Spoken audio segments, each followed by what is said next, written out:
wato iya matukar jin tsoron Allah ku guje wa dukkan sako domin wato ku guje wa dukkan sako wato mafi tsananin gujewa ku guje wa sako gujewa wato nisa mai girma kuna ce zuwa ga ubangijinku ku miƙa wuya zuwa gare shi tun gabanin wato azaba ba ta zo muku ba a ranar da ba ku da mai taimako a gare ku kada ku sake tarkacen duniya ya ruɗe ku domin ita duniya wani ɗan abu ne wanda ya zama wofantacce kuma ɗan kalilan wanda kuma yake gushewa ku gabatar da wato kyawawan ayyuka sai ku samu rabauta sai ku samu karbuwa zuwa ga Allah kada ku cakuɗa kanku da saban Allah sannan kuma kada ku zama masu ƙetare iyaka da saban wato annabin da Allah ya aiko ku zama masu wato cuɗanya kanku ne da yi wa Allah biyayya ku ji tsoron Allah wato jin tsoron Allah cewa ku tabbatar Allah shi ne wanda wato makoma take a gare shi wanda zai tara al'umma ranar tashin alkiyama baki daya alhadis da Allah tira da mace Allah tabbata a gare shi yana cewa ku lamunce mana abu guda 6 ni kuma lamunce muku aljanna ku yi gaskiya idan za ku yi magana ku cika alkawari idan kun ɗauki alkawari sannan ku mai da amana ga mai ita yayin da kuka ɗauki amana ku kiyaye fardozinku sannan ku rinɗe idan dinanku daga wato ganin abin da yake na haram sannan ku kame kan hannayenku daga wato taɓa abin da yake na haram rawa Ahmad wa ibn Hibban wal Hakim ala sallallahu alaihi wa sallam Allah tira da amince Allah sabata gare shi yana cewa ku ji tsoron Allah a duk inda kuke sannan ku bi mummunan aiki da kyakkyawan aiki sai wannan wato kyakkyawan ya share mummuna sannan ku yi ku ɗabi'anci mutane da ɗabi'a wacce ta zama kyakkyawa rawahu Tirmidhi wa qala hadithun hasan wa ibn Abbas radiyallahu anhu an karɓo daga dan Abbas Allah ya kara masa yadda yana cewa wata rana na kasance a bayan manzon Allah sallallahu alaihi wa sallama sai ya ce da ni ya kai yaro in sanar da kai wata kalma sai ce ka kiyaye Allah sai Allah ya kiyaye ka kiyaye Allah sai ka samu Allah a gabanka idan za ka yi roƙo to kada ka roƙi kowa ka roƙi Allah idan za ka nemi tsari kada ka nema a gurin kowa ka nema a gurin Allah ka sani cewa da al'umma za su taru baki ɗayansu a bisa su amfanar da kai da wani abu ba za su yi amfanar da kai da wani abu ba face sai abin da Allah can dama ya riga ya rubuta shi a Allahul Mahfuz da kuma za su taru akan su cutar da kai da wani abu ba za su iya cutar da kai da wani abu ba face sai abin da Allah dama ya riga ya rubuta shi a cikin Allahul Mahfuz alƙalma an ɗauke alƙalami sannan kuma takardu sun bushe wa Tirmidhi wa qala hadithun hasanun sahih wa fi riwayat a cikin wata riwaya kuma ghayr Tirmidhi yana cewa ifadillah ka kiyaye Allah tajidhu amamaka sai ka same shi a gaban ka ta'arif ila Allah ka sani Allah firka yayin da kake cikin wato walwala ya arifka fi shiddati sai ya san ka a yayin da kake cikin tsanani walam ka sani annama aka cewa dukkan abin da ya kuskure maka lam yakun li yusibuka bai zamo da macin zai same ka ba a cikin wato littafin da Allah ya marubuta wa ma asabaka da abin da ya same ka lam yakun li yuqdika shi ma bai zamo zai iya kuskure ma ba sannan ka sani shi dukkan wato nasara tana tare da dukkan wato budi yana tare da kunci bana yana tare da bacin rai dukkan wani kunci yana tare da su alhamdulillah da jama'a akan wato ba na dan takaitaccen lokaci zan dan mana dan wani tafsiri dangane da abubuwa da suke ta afkuwa a wannan lokaci wanda kullum gangarawa muke zuwa ga rami na farko zan fara da hukuma ita ce uwar kowa ita ce take da damar da duk abin da ya tashi za ta iya taka masa birki nan take kuma sannan duk wanda Allah ya ba shi wakilci ko na mutum ɗaya ne Allah ya ce kullukum ra'in wa kullukum mas'ulun an ra'iyati. Kowa mai kiwo ne kuma kowa sai an tambaye shi kiwon da aka bashi.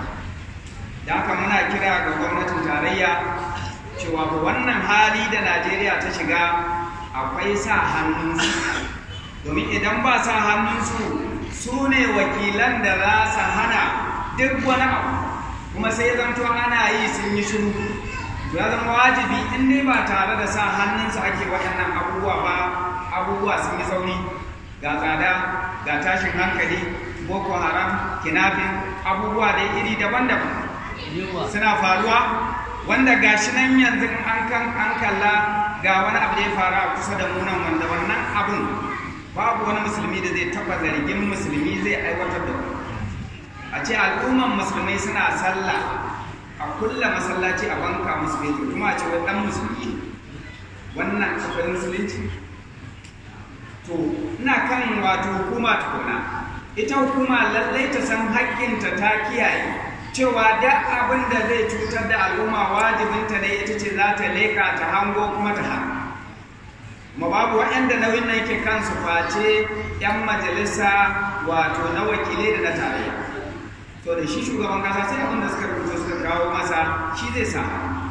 To mu sani ba wani abu ne yake haifar mana da wannan ba, rashin doka ne, rashin bin ka'ida, wanda inda ana yin dokar yadda Allah ya ce to lallai da ba za a samu wannan. Dama ai ubangiji ya faɗa a cikin kisasi ya ce fi hayatu ne ce ne da yake ni ba ma da ci bane.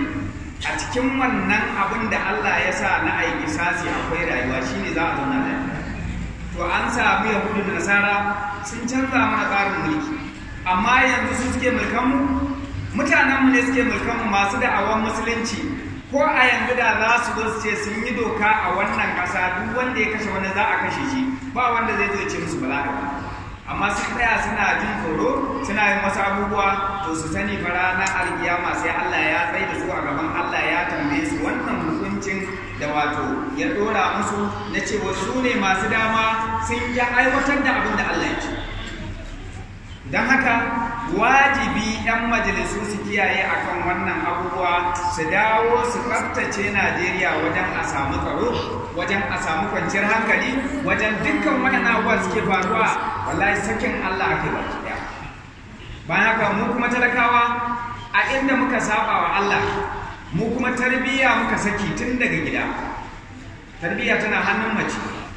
Yanzu matar mutum ba ta ƙoƙarin ta tsoratar da shi ɗa cewar babansa abin tsoro ne, ko kuma tana yi masa wasu abubuwa na nuni na ban tsoro wanda yaro zai tashi da imani, wanda wannan imanin shine zai sa ya zama mai hankalin gaske mai tarbiyya. Yanzu gashi nan muka kalla da an ce an yi mutuwa, yara ƙanana sai kaga suna ƙoƙarin kamar su ji ta gawa.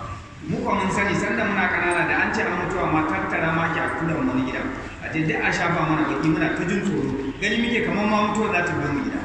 Wannan ana ganin sa ba tarbiyya bane, tarbiyya mun taso da jin tsoro, in aka ce yau ga makara ma muka yi ta gudu muke, amma yanzu yaron yanzu in ya ga gawa ma zai iya taba.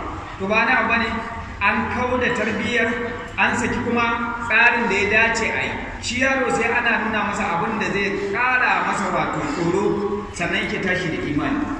To sai zamto duk wannan ba a yi, kai kuma mai gida duk abin da ake aiwatarwa a gidanka ba ka lura, ba ka kulawa, to tun daga gida tarbiyya ta bace, shine har aka fito ake ta yin wannan. Wannan dai na tabbatar in ɗa ne mai tarbiyya, kuma in ɗa ne wanda ya amsa sunan musulunci, babu yadda za a yi musulmai suna sallah ya zo ya cinna musu, don imaninsa ba zai bari ba. Yanzu a cikin waɗannan mutanen suna da yawa da amma 24 ne wanda suka samu matsala, ko a je an ce mutum 10 sun mutu. Yanzu wannan lada aka samu ko alaki, kuma wallahi Allah sai ya azantar da shi gwargwadon kowane ɗaya abin da ya azanta. Aljaza'u min jinsil amal. Ko me za a masa a nan duniya, Allah sai ya saka wa waɗannan bayan Allah. Amma su Allah ya sa su yi shahada. Amma ina jan hankalin mu koma gidajen mu fara gyaro tarbiyyar mu, ita kuma hukuma ta zama mai daɗe duk wani abin da shi talaka ba abin da zai iya illa gidansa. wata kuma hukuma ita ce mai zartar da doka akan komai. In dai har ba a yi doka akan kisa ba, to gaskiya matsalar Najeriya kullum karuwa lati. Muna kallo abin da yake faruwa, sai kwanan baya akwai mutumin da ya kashe ubansa da kannansa su a nan Kundila. Labarin da aka fara ina yake, wannan mutumin ba sanya aka yi da shi. Mace ta kashe mijinta, ba wanda ya sanya aka yi. Kwanan nan abokai ga sanan, aboki ya ja abokinsa ya je ya kashe. Akwai wanda kwanan nan shi ma ba ma an guri ba a nan bakwai ya kudin mutum ya je ya ce zai nema masa makaranta a dalilin wannan miliyan kun ya je ya kashe. To duk irin wannan idan ka biyo sai ka ga a ƙarshe ana shari'a ana yi kaji labarin ya ba. Da hukuncin ake kuma a fito a gaban jama'a a halakar da wannan mutumin gaba wani ba zai kuma. To lallai a canza tsarin dokar Najeriya kuma wannan haƙƙi yana kan 'yan majalisu na tarayya da kuma wato 'yan majalisu wanda ake cewa majalisar dattawa. Domin shi shugaban kasa wani dorin doso ne sai abin da suka bashi. Amma idan ba su wannan ba, wallahi su sani a hakinmu yana wuyan. Don haka wajibi su kiyaye yadda za a samu Najeriya ta dawo daidai. In ba haka ba manyan ma da suka gabata sai sun dawo sun yi shari'a da ku domin ba haka suka bar kasar. An bar mu akan tushe mafi girma, mafi tsari, mafi kyawu da nutsuwarka da komai. Amma yanzu an kai mu wani manzilin da a cikin gidanka ma ba ka da nutsuwa. To babu waɗanda suke da haƙƙi babban irin shugabannin. Wajibi su sauke haƙƙinsu kafin su sadu da Allah. Mu kuma talaka mu koma gida kowa ya rinka kula da tarbiyyar ɗansa yana ƙoƙarin sanar da shi addinin musulunci. Shi musulunci ba ina musulunci shine musulunci. Wannan yaron da yi wannan wallahi in yana da ilimi da imani da rai. Don haka ba ma zancen wani musulunci makaranta ma kaje ka za ka tarar ba sallah yake. Amma yana da watan musulmi ne, me ya jango masa? Da ya samu tarbiyya daga iyayensa, za a samu ya yi karatu, ya san Allah, ya san manzan Allah, ya san kuma ga sallan nan da muke kallo ita ce babbar tarbiyya. Don haka manzan Allah ce ɗanka daga shekara 7 idan ya yin sallah ka dake shi. To da duk lokacin da aka ce kana yin sallah, to za ka sami imani.